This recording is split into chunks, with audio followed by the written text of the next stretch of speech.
Hi నమస్తే, welcome to VMR logics. నేను మీ జ్యోతి. ఈ రోజు సెషన్ లో మనం అక్టోబర్ మంత్ కి సంబంధించి 25th and 26th న్యూస్ లో ఉన్న ఇష్యూస్ అన్ని కూడా డిస్కస్ చేద్దాం. So today our first concept COP summit అనేది న్యూస్ లోకి వచ్చింది. అయితే మాక్సిమం ఆస్పిరెంట్స్ అందరూ కన్ఫ్యూజ్ అయ్యేది ఎక్కడ అంటే మనకి కాప్ సమ్మిట్స్ అనేవి రెండు జరుగుతూ ఉంటాయి. ఓకేనా, మీకు ఎన్వైర్మెంటల్ స్టడీస్ పరంగా ఎన్వైర్మెంటల్ స్టడీస్ అనేది ప్రీవియస్ డేస్ లో చూసుకుంటే అది మైనర్ సబ్జెక్ట్ కింద చూసేవాళ్ళం. కానీ ఈ రోజుల్లో ఇప్పుడున్న జనరేషన్ ప్రకారం, ఇప్పుడున్న సిలబస్ అండ్ ఎగ్జామినేషన్ ప్యాటర్న్ ప్రకారం ఇది కూడా ఇప్పుడు మేజర్ సబ్జెక్ట్ అయింది. Along with science and technology, environment కి కూడా చాలా ఇంపార్టెన్స్ పెరిగింది ఎగ్జామినేషన్ పాయింట్ ఆఫ్ వ్యూలో. అందులో కూడా సమ్మిట్స్ కావచ్చు, ప్రోటోకాల్స్ కావచ్చు, ఇవన్నీ స్పెషల్ గా చూసుకోవాలి మనం. ఓకేనా, ఇక్కడ ఒక విషయం కన్ఫ్యూజ్ అవ్వద్దు. కాప్ అంటే కాన్ఫరెన్స్ ఆఫ్ పార్టీస్ సమ్మిట్స్ అనేవి మనకి రెండు రకాలు ఉంటాయి. అర్థమవుతుందా? మీకు ఎక్కువగా మనకి డిస్కస్ చేసుకునేది యుఎన్ఎఫ్సిసి వాళ్ళు కండక్ట్ చేసే యుఎన్ఎఫ్సిసిసి అంటే United nations framework convention on climate change. అర్థమైందా? యుఎన్ఎఫ్సిసి వాళ్ళు కండక్ట్ చేసే కాప్ సమ్మిట్స్ ఉంటాయి, అవి వేరు. ఇప్పటి వరకు యుఎన్ఎఫ్సిసి వాళ్ళు క్లైమేట్ చేంజ్ పరంగా అంటే వాతావరణ మార్పుల్ని తగ్గించడానికి తీసుకునే రెజల్యూషన్స్ పరంగా వాళ్ళు పెట్టిన కాప్ సమ్మిట్స్ ఎన్ని అంటే కాప్ 28 సమ్మిట్స్ కంప్లీట్ అయ్యాయి. రీసెంట్ గానే మనం కాప్ 28 సమ్మిట్ కూడా చూసాము. ఎక్కడ అంటే దుబాయ్ లో జరిగింది. ఎక్కడ? దుబాయ్, యునైటెడ్ అరబ్ ఎమిరేట్స్ లో జరిగింది. ఓకేనా, ఇదేంటి? క్లైమేట్ చేంజ్ కి సంబంధించి. ఇందులో లాస్ట్ సిసి ఉంది కదా, అంటే క్లైమేట్ చేంజ్. ఓకేనా, క్లైమేట్ చేంజ్ అంటే వాతావరణ మార్పులు, ఎక్సెస్ హీట్ రావడం కావచ్చు, ఈ క్లైమేట్ చేంజ్ ఎఫెక్ట్స్ వల్ల టెంపరేచర్స్ పెరగడం వల్ల గ్లేషియర్స్ అవన్నీ మెల్ట్ అయిపోవడం, వాటి వల్ల సీ లెవెల్స్ పెరగడము. ఓకేనా, ఇదంతా కూడా దాని యొక్క పర్యవసానంగా చూసుకోవచ్చు. సో క్లైమేట్ చేంజ్ ఎఫెక్ట్స్ ని ఎలా తగ్గించాలి అన్న దాని మీద యుఎన్ఎఫ్సిసి వాళ్ళు కాప్ సమ్మిట్స్ కండక్ట్ చేస్తారు. అవి ఇప్పటి వరకు 28 అయ్యాయి. 28th సమ్మిట్ కూడా మనం చూసాం. ఓకేనా, యునైటెడ్ అరబ్ ఎమిరేట్స్ దుబాయ్ లో జరిగిందనమాట. సో ఇది సెపరేట్ కాన్సెప్ట్. ఇక్కడ మనకి న్యూస్ లోకి వచ్చింది 25th న్యూస్ లోకి వచ్చింది ఏంటంటే ఇది కూడా కాప్ సమ్మిటే. బట్ కన్ఫ్యూజ్ అవ్వద్దు. ఇది ఇప్పుడు న్యూస్ లోకి వచ్చింది ఏదైతే ఉందో 16వ కాప్ సమ్మిట్ ఎక్స్క్లూజివ్ గా ఈ కాప్ సమ్మిట్స్ దేనికి సంబంధించినవి అంటే బయోడైవర్సిటీకి సంబంధించింది. ఓకేనా, బయోడైవర్సిటీ అంటే జీవ వైవిధ్యం అంటారు కదా. ఫర్ ఎగ్జాంపుల్ మన దేశం చూసుకున్నా లేదా ప్రపంచం చూసుకున్నా ఎన్నో రకాల జీవులు ఉంటాయి. అది ప్లాంట్సే కావచ్చు, యానిమల్సే కావచ్చు, అంటే ఫ్లోరా కావచ్చు, ఫోనా కావచ్చు, చాలా రకాల స్పీషీస్ అనేవి ఉంటాయి. ఇప్పటికి కూడా సైంటిస్టులు వివిధ ప్లేసెస్ లో లైక్ ఇండియాలో చూసుకుంటే మనకి వెస్ట్రన్ ఘాట్స్ లో కావచ్చు లేదా north eastern states. Western Ghats అంటే ఏంటి? మనకి పశ్చిమ కనుమలు ఉంటాయి కదా, డెక్కన్ ప్లాట్యూకి సంబంధించి ఈస్టర్న్ ఘాట్స్, వెస్ట్రన్ ఘాట్స్ అని చదువుకుంటాం. అంటే జాగ్రఫీలో very important concept. Deccan plateau, southern portion of ఇండియాలో డెక్కన్ ప్లాట్యూ ఉంటుంది, డక్కన్ పీఠభూమి. దాన్ని మనం రెండు రకాలుగా చదువుకుంటాం కదా, 2 పార్ట్స్ కింద. ఎలా చదువుతాం? Deccan plateau is divided into eastern Ghats అంటే తూర్పు కనుమలు, వెస్ట్రన్ ఘాట్స్ అంటే పశ్చిమ కనుమలు. Very important. అందులోనూ పశ్చిమ కనుమలు ఏవైతే ఉన్నాయో ఇవి మనకి కర్ణాటక, తర్వాత తమిళనాడు, కేరళ, మహారాష్ట్ర ఇన్ని ఏరియాస్ లో స్ప్రెడ్ అయి ఉంటుంది ఇంకా. ఓకేనా, సో ఎక్కువగా బయోడైవర్సిటీ అనేది జీవ వైవిధ్యం కనిపించే చోటు ఇండియాలో వెస్ట్రన్ ఘాట్స్ ఒకటి. తర్వాత నార్త్ ఈస్టర్న్ స్టేట్స్ అంటే ఈశాన్య రాష్ట్రాలు ఉంటాయి కదా, ఈ మేఘాలయ, మిజోరాం, అరుణాచల్ ప్రదేశ్ ఇలాంటి చోట్ల అనమాట కొత్త స్పీషీస్ అనేవి కనుగొంటూ ఉంటారు సైంటిస్టులు. మనం ఎన్నో స్పీషీస్ చూస్తున్నాం న్యూస్ లో. కొత్త స్పీషీస్ కనుక్కున్నారు, ఫ్రాగ్ స్పీషీస్ అని, బటర్ఫ్లై స్పీషీస్ అని. ఓకేనా, మనం చాలా డిస్కస్ చేస్తున్నాం స్నేక్ స్పీషీస్ అని. అంటే ఇదంతా ఏంటంటే జీవ వైవిధ్యం అనమాట. ఎన్నో రకాల జీవులు ఉండడం. కానీ రాబోతున్న తరాల్లో ఏం జరుగుతుందంటే డిఫారెస్ట్రేషన్ కారణాల వల్ల కావచ్చు, లేదంటే ఎక్కువగా వాటర్ పొల్యూషన్, ఎయిర్ పొల్యూషన్ ఇలాంటివి రావడం వల్ల కావచ్చు, ఏం జరుగుతుంది? ప్లాస్టిక్ పొల్యూషన్ వల్ల, వీటన్నిటి వల్ల అంటే జీవ వైవిధ్యం తగ్గిపోతుంది, బయోడైవర్సిటీ తగ్గిపోతుంది. అంటే జీవులన్నీ కూడా అంతరించిపోతున్నాయి. ఇలా జీవులు అంతరించిపోకుండా, జీవ వైవిధ్యం తగ్గిపోకుండా, అంతే కదా ఓన్లీ హ్యూమన్స్ మాత్రమే ఉంటే ఇది ప్లానెట్ ఎందుకు అవుతుంది? హ్యూమన్స్ తో పాటు ఉండాల్సిన జీవులన్నీ కూడా ఉండాలి. అప్పుడే ఫుడ్ చైన్ అనేది మెయింటైన్ అవుతుంది. అర్థమవుతుందా? ఫుడ్ చైన్ మెయింటైన్ అయితేనే మనకి అందరూ కూడా కరెక్ట్ గా ఉన్నట్టు. అర్థం చేసుకోండి, వెరీ ఇంపార్టెంట్. ఈ ప్లానెట్ మీద ఉన్న ప్రతి జీవి ఉంటేనే మిగతా వాళ్ళు కూడా హ్యాపీగా ఉండగలుగుతారు. ఓకేనా, వెరీ ఇంపార్టెంట్. ఇది ఎన్వైరన్మెంట్ కి సంబంధించిన బేసిక్ కాన్సెప్ట్స్ అన్నమాట. ఓకే, అలా జీవ వైవిధ్యం తగ్గిపోకుండా ఇలా కన్సర్వ్ చేయడానికి కొన్ని సమ్మిట్స్ కండక్ట్ చేస్తూ ఉంటారు. వాటినే కాప్ సమ్మిట్స్ ఆన్ బయోడైవర్సిటీ అనేసి పిలుస్తాం అనమాట. ఓకేనా, కాప్ సదస్సులు 2 రకాలు ఉంటాయి. ఇప్పుడు అర్థమైంది కదా, కాప్ సదస్సులు క్లైమేట్ చేంజ్ మీద జరుగుతాయి, అలాగే కాప్ సదస్సులు కాన్ఫరెన్స్ ఆఫ్ పార్టీ సదస్సులు బయోడైవర్సిటీ మీద కూడా జరుగుతాయి. ఓకేనా, ఇక్కడ బయోడైవర్సిటీని పెంపొందించడానికి జరుగుతుంది, ఇక్కడ వాతావరణ మార్పుల్ని తగ్గించడానికి జరుగుతుంది. ఓకే, వాతావరణ మార్పులను తగ్గించేది ఇప్పుడు మనకి న్యూస్ లో లేదు, ప్రీవియస్ గా చూసాం మనం COP28 అని, అది పక్కన పెట్టండి. ఓకే, ఇప్పుడు బయోడైవర్సిటీకి సంబంధించింది న్యూస్ లోకి వచ్చింది. రీసెంట్ గా జీవ వైవిధ్యానికి సంబంధించిన జరిగిన కాప్ సదస్సు ఎన్నవ ఎడిషన్ అని అడుగుతారు, 16వ ఎడిషన్. ఓకేనా, 16th edition of COP summit on biodiversity అనేది జరిగింది రీసెంట్ గా.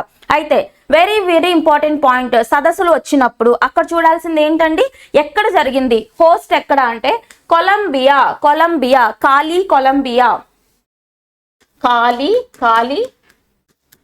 కొలంబియా అంటే కొలంబియాలోని కాలి అనే ప్రాంతంలో జరిగిందనమాట 16th conference of party summit on biodiversity. గుర్తుపెట్టుకోండి, వెరీ వెరీ ఇంపార్టెంట్.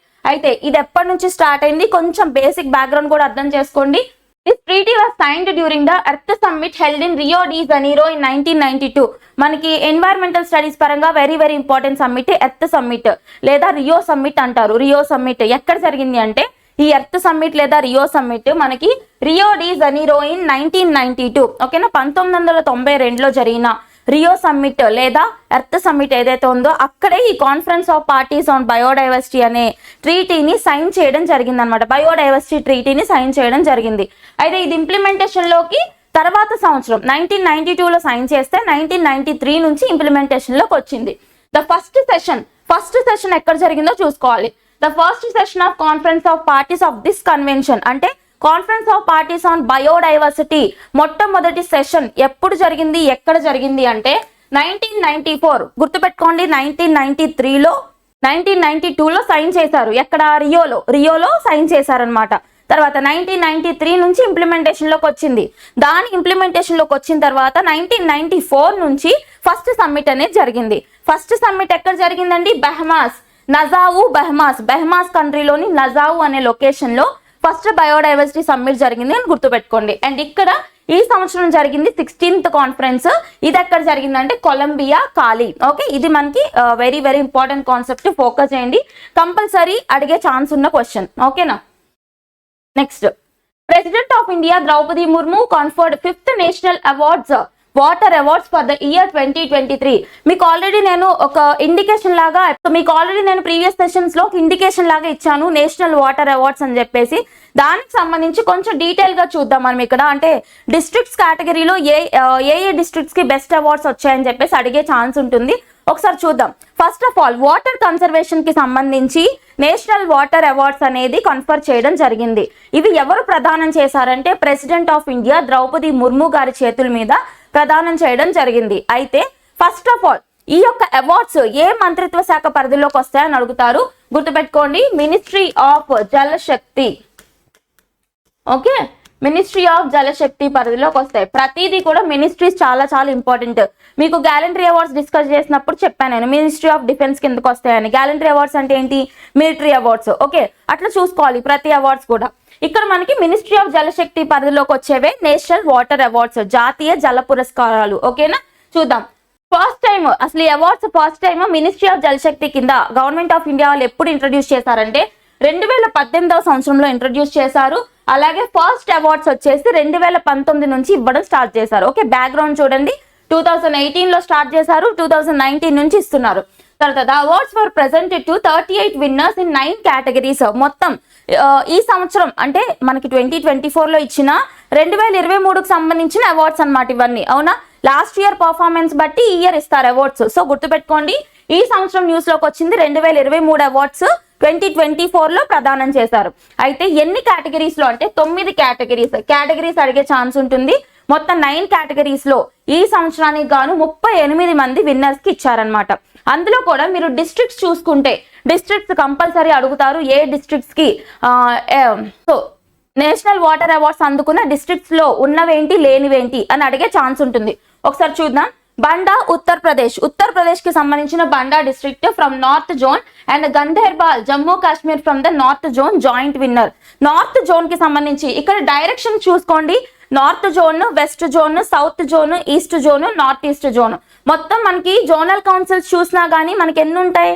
సో మొత్తం మనకి జోనల్ కౌన్సిల్స్ చూసుకున్నా గానీ మనకి 6 జోనల్ కౌన్సిల్స్ ఉంటాయి, అవునా? 1956 స్టేట్స్ రీఆర్గనైజేషన్ యాక్ట్ ప్రకారం జోనల్ కౌన్సిల్స్ ఎస్టాబ్లిష్ చేశారు, అవునా? Zonal councils are the statutory bodies. Statutory body అంటే ఏంటి? ఒక చట్టం ఆధారంగా ఫామ్ అయితే దాన్ని స్టాట్యుటరీ బాడీ అని పిలుస్తాం కదా. ఇండియన్ కాన్స్టిట్యూషన్ లో very very important point, zonal councils are statutory bodies. ఎందుకు అంటే అవి 1956 స్టేట్ రీఆర్గనైజేషన్ యాక్ట్ ద్వారా ఫామ్ చేశారు. 1971 లో నార్త్ ఈస్టర్న్ స్టేట్స్ కి సంబంధించి కూడా జోనల్ కౌన్సిల్ వచ్చింది, ఓకేనా?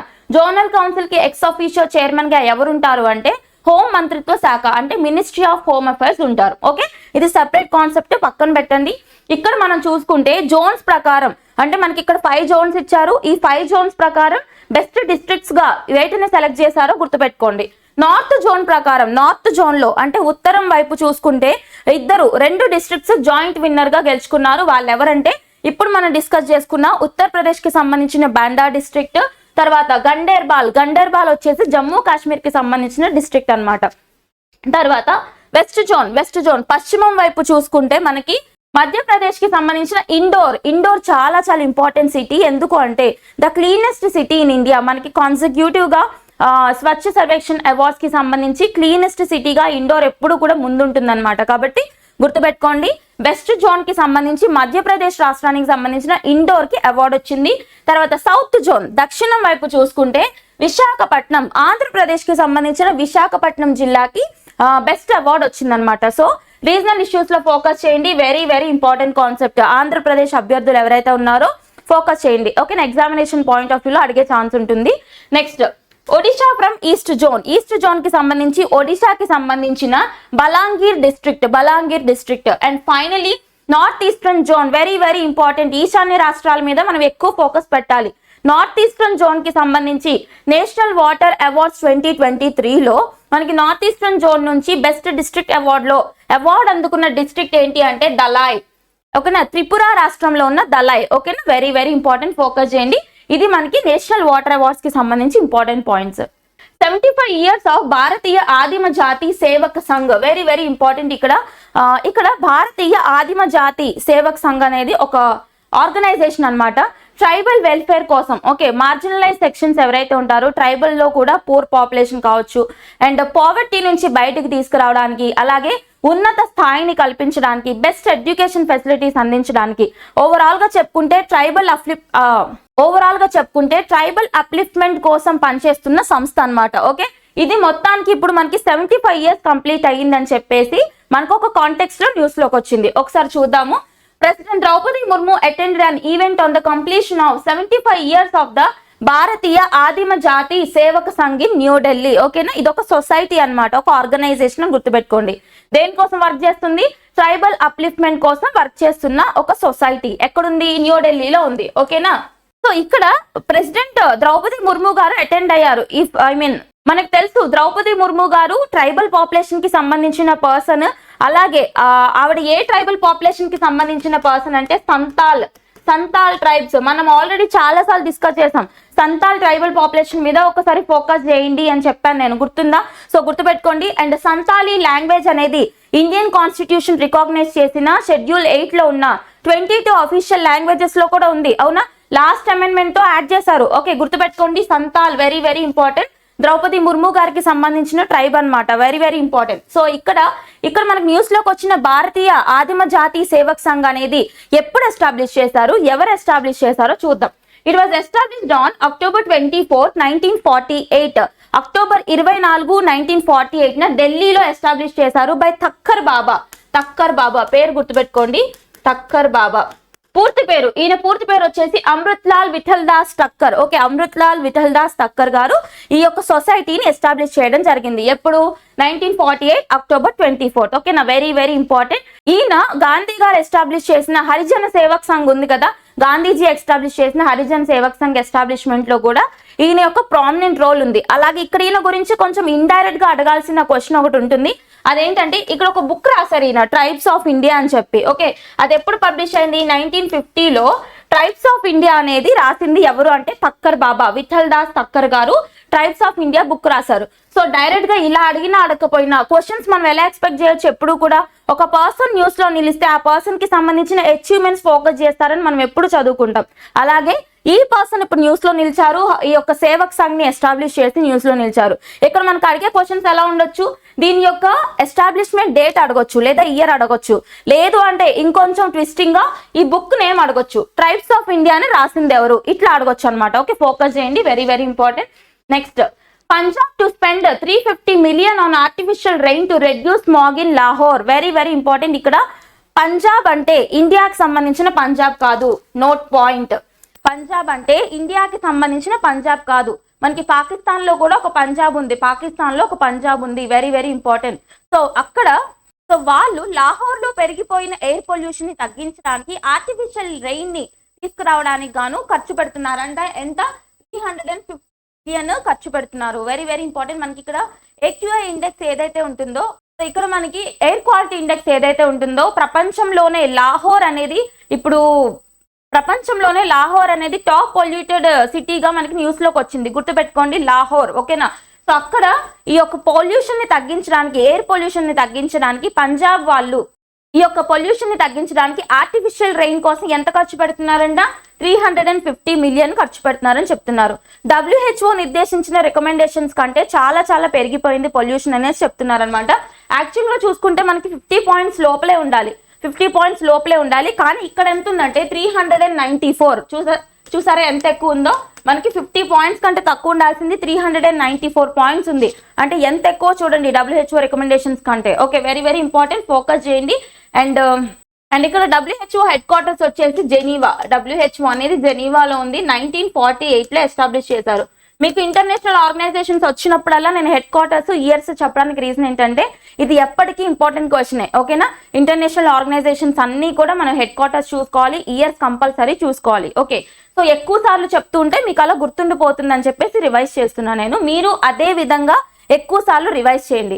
Next, commitment to reducing inequality index 2024 5th edition. ఇక్కడ ఇన్ఈక్వాలిటీని తగ్గించడానికి, అంటే అసమానతలు తగ్గించడానికి దేశాల జాబితాను తీస్తే ఏ దేశం ఇక్కడ టాప్ లో ఉంది అంటే, ఇక్కడ టాప్ లో ఉన్న దేశం ఏంటి అంటే మనకి ఆ కంట్రీలో అసమానతలు తక్కువ ఉన్నాయి అన్నట్టు. అర్థమైందా? ఇండిసెస్ చూస్తున్నప్పుడే దాని యొక్క ఉద్దేశం అర్థం చేసుకోవాలి. కొన్ని ఇండిసెస్ కి కొన్ని సూచీలలో ఒక దేశం టాప్ లో ఉంటే మంచిది, కొన్ని సూచీల్లో ఆ దేశం బాటమ్ లో ఉంటే మంచిది. ఫర్ ఎగ్జాంపుల్, కరప్షన్ ఇలాంటివన్నీ తీసుకున్నాం అనుకోండి, అలాంటి చోట్ల కంట్రీస్ బాటమ్ లో ఉంటే మంచిది. అర్థమవుతుందా? అలా కాకుండా ఇలాంటి ఇండిసెస్ తీసుకుంటే వీటిల్లో టాప్ లో ఉండాలన్నమాట. ఓకే, హ్యూమన్ డెవలప్మెంట్ ఇండెక్స్ కావచ్చు, ఈ రెడ్యూసింగ్ ఇన్ఈక్వాలిటీ ఇండెక్స్ కావచ్చు, గ్లోబల్ జెండర్ గ్యాప్ ఇండెక్స్ కావచ్చు, ఇలాంటి వాటిల్లో టాప్ లో ఉండాలి. ఓకే, ఒక ఇండెక్స్ చూస్తే దాని ఉద్దేశం అర్థం చేసుకోండి ఫస్ట్. సో ఇక్కడ అసమానతలు తగ్గించడంలో ఏ కంట్రీస్ టాప్ లో నిలిచాయి అంటే మనకి నార్వే, కెనడా, ఆస్ట్రేలియా. ఓకేనా? టాప్ 3 గుర్తుపెట్టుకోండి, నార్వే, కెనడా, ఆస్ట్రేలియా. తర్వాత ఇండియా యొక్క ర్యాంక్ ఎంత? Commitment to reducing inequality index లో అసమానతలు తగ్గించడంలో ఇండియా ఎన్నో ర్యాంక్ లో ఉందంటే 127వ ర్యాంక్ లో ఉంది, 127th ర్యాంక్. ఓకే, ఇది ఎవరు రిలీజ్ చేస్తారు? ఈ ఇండెక్స్ ని ఎవరు రిలీజ్ చేస్తారు? ఈ నివేదికను Oxfam and development finance international 164 దేశాల్లో అసమానతలను అంచనా వేసి విడుదల చేసింది. మొత్తం 164 కంట్రీస్ కి గాను ఇండియా ఎన్నో ప్లేస్ లో ఉందండి? 127th ప్లేస్ లో ఉంది. ఎవరు రిలీజ్ చేశారు? ఆక్స్ఫామ్ ఇంటర్నేషనల్ సంస్థ, ఆక్స్ఫామ్. ఓకేనా? ఆక్స్ఫామ్ ఇంటర్నేషనల్ సంస్థ రిలీజ్ చేసిందని గుర్తుపెట్టండి. టాప్ లో ఉన్న కంట్రీస్ ఏంటి? Norway, Canada, Australia. India 127th position లో ఉంది. అండ్ బాటమ్ లో కూడా చూడండి, బాటమ్ లో ఎవరున్నారంటే సౌత్ సుడాన్, నైజీరియా. ఓకేనా? South Sudan, Nigeria country bottom లో ఉన్నారని గుర్తుపెట్టండి, సరిపోతుంది. Next, Arjuna life time award to replace Dhyan Chand life time award. మనకి నేషనల్ స్పోర్ట్స్ అవార్డ్స్ మీకు స్పెషల్ వీడియోలో మన VMR లాజిక్స్ కి సంబంధించిన యూట్యూబ్ ఛానల్లో అవార్డ్స్ కి సంబంధించి స్పెషల్ వీడియో ఒకటి ఉంటుంది. అందులో అన్ని అవార్డ్స్, ఇంపార్టెంట్ అవార్డ్స్ అనమాట, మైనర్ అవార్డ్స్ అని నేను చెప్పను. మైనర్ అవార్డ్స్ అన్ని మీకు డైలీ క్లాసెస్ లో అండ్ మన కరెంట్ అఫైర్స్ కోర్స్ లో నేను కంప్లీట్ చేస్తాను. ఎవ్రీ మంత్ కి సంబంధించి నంబర్ ఆఫ్ అవార్డ్స్, ఒక్కొక్క మంత్ లో 20 నుంచి 30 అవార్డుల వరకు న్యూస్ లోకి వస్తూ ఉంటాయి. ఫోకస్ చేయండి, ప్రతిదీ కూడా మన కరెంట్ అఫైర్స్ కోర్స్ లో ఎక్స్క్లూజివ్ గా ఇవ్వడం జరుగుతుంది. ఓకేనా? అలా కాకుండా యూట్యూబ్ ఛానల్లో ప్రతి ఒక్క అభ్యర్థి చదవాల్సిన అవార్డ్స్ ఉంటాయి కొన్ని. Padma awards, Bharat Ratna, national sports awards, తర్వాత నోబెల్ అవార్డ్స్, ఓకేనా, రామన్ మెగసెసే అవార్డ్స్, ఇలాంటి అవార్డ్స్ అన్ని స్పెషల్ వీడియోస్లో అందించాము. ఓకేనా, ఆ వీడియో చూడండి, మీకు అన్ని అవార్డ్స్ కవర్ అయిపోతాయి. సో ఇక్కడ మీకు చెప్పిన నేషనల్ స్పోర్ట్స్ అవార్డ్స్ ఏవైతే ఉన్నాయో, జాతీయ క్రీడా పురస్కారాలు ఉన్నాయి కదా, చాలా చాలా ఇంపార్టెంట్. వాటిలో ఉన్న అర్జున లైఫ్ టైమ్ అవార్డు ఏదైతే ఉందో దీంతో ధ్యాన్ చంద్ అవార్డ్ ని రీప్లేస్ చేస్తారంట. ఓకేనా, గుర్తుపెట్టుకోండి. ఇప్పటి వరకు Dhyan Chand life time award ఉండేది మనకి కేటగిరీలో, Dhyan Chand life time achievement award ఉండేది. దీన్ని దేంతో రీప్లేస్ చేస్తారంట? Arjuna life time award. Actually normal గా చూసుకుంటే అర్జున అవార్డ్స్ అని మాత్రమే ఉంటుంది. అర్జున లైఫ్ టైమ్ అవార్డ్ అనేది కేటగిరీ ఉండదు స్పోర్ట్స్ లో. లైఫ్ టైమ్ కేటగిరీలో ధ్యాన్ చంద్ పేరు ఉంటుంది. కానీ ఇప్పుడు ధ్యాన్ చంద్ గారి పేరుని రీప్లేస్ చేసి అర్జున లైఫ్ టైమ్ అవార్డ్ అని పెట్టాలని చెప్పేసి యూనియన్ గవర్నమెంట్ వాళ్ళు ఒక నోటిఫికేషన్ జారీ చేశారు. Ministry of sports and youth affairs, గుర్తుపెట్టుకోండి. ఏంటి? Ministry of sports and youth affairs, క్రీడా మంత్రిత్వ శాఖ. చూద్దాం. The sports ministry announced the discontinuation of Dhyan Chand Award for life achievement from this year onwards and the introduction of the Arjuna Award lifetime in its place to bid to rationalize the various sporting honors of the country. ఓకేనా, గుర్తుపెట్టుకోండి, సరిపోతుంది. ఈ awards ఏంటి, ఈ సంవత్సరం ఎవరెవరికి ఇచ్చారని చెప్పి మొత్తం మీకు మన స్పెషల్ వీడియోలో ఉంది. ఒక్కసారి ఆ వీడియో వాచ్ చేయండి. ఓకేనా. And famous archer Jyothi Surekha, పేరు గుర్తుపెట్టుకోండి,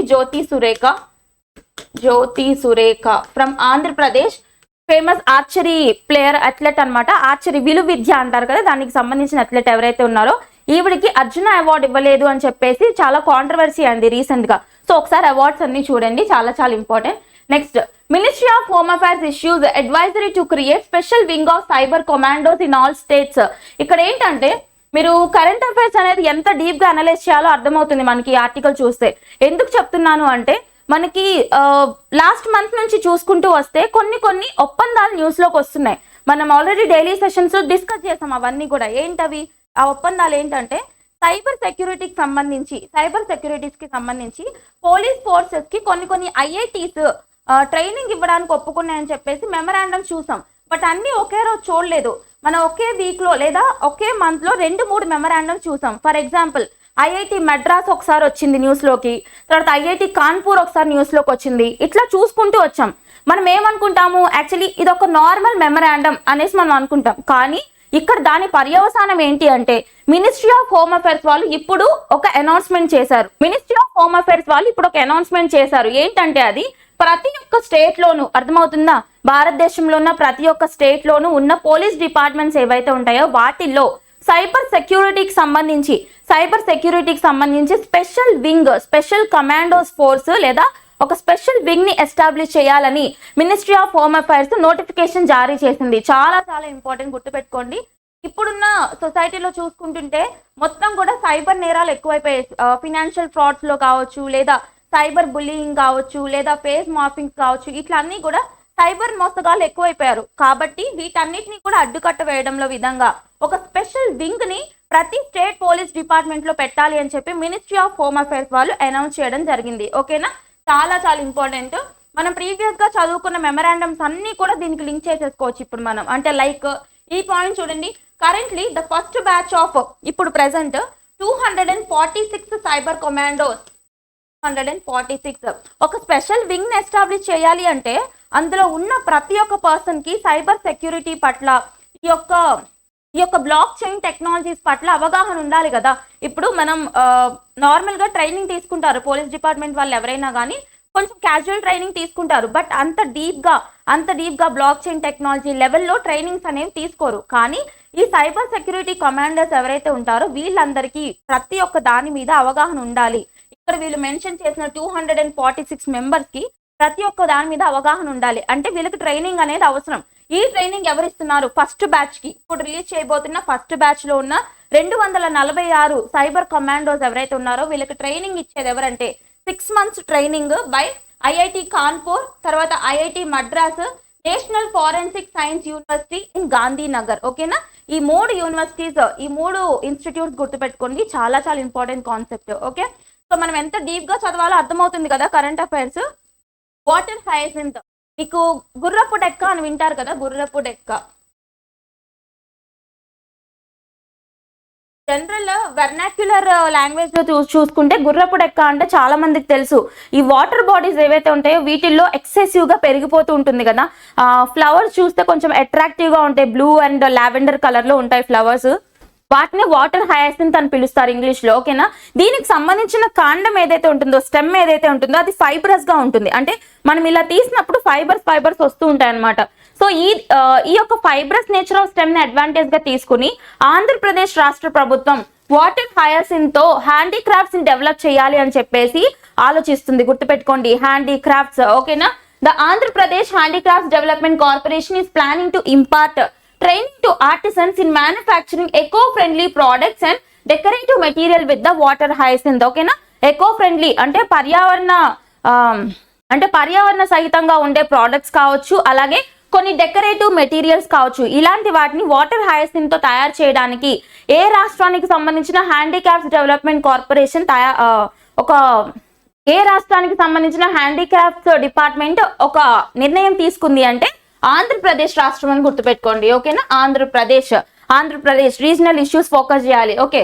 నార్మల్ గా చూసుకుంటే వాటర్ హయాసింత్ ఏదైతే ఉంటుందో ఇది వాటర్ లో ఎక్సెసివ్ గా పెరిగిపోవడం వల్ల ఏం జరుగుతుంది, అక్కడ మొత్తం సన్లైట్ ని బ్లాక్ చేస్తుంది. సన్లైట్ ని బ్లాక్ చేసి మీరు చూస్తే ప్యాక్డ్ గా ఉంటాయి, వాటర్ మొత్తం ప్యాక్డ్ గా ఉంటాయి. వాటర్ హయాసింత్ మొత్తం అల్లేసుకుంటుంది అనమాట వాటర్ లో. అలా ప్యాక్డ్ గా ఉండడం వల్ల సన్లైట్ అనేది వాటర్ లోపలికి వెళ్ళక లోపల అక్వాటిక్ లైఫ్ అంతా కూడా మరణించే ఛాన్స్ ఉంటుంది. ఓకేనా. ఫోకస్ చేయండి, very very important concepts. Next October 26th ఈ డేట్ గుర్తుపెట్టుకోండి. అక్టోబర్ 26th ఏంటంటే ఈ date accession day of Jammu Kashmir to Indian union. మనకి తెలుసు, మనకి ఇండిపెండెన్స్ వచ్చిన తర్వాత కూడా కొన్ని సంస్థానాలు అంటే ప్రిన్స్లీ స్టేట్స్ అంటాం కదా, ప్రిన్స్లీ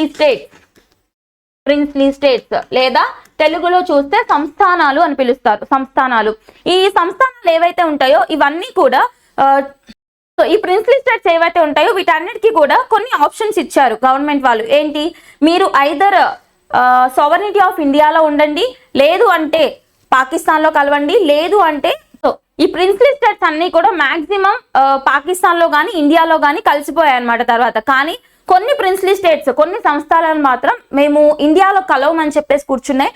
వాటిలో జమ్మూ కాశ్మీర్ కూడా ఒకటి. జమ్మూ కాశ్మీర్, హైదరాబాద్, జునాగఢ్ ఇవన్నీ కూడా అన్నమాట.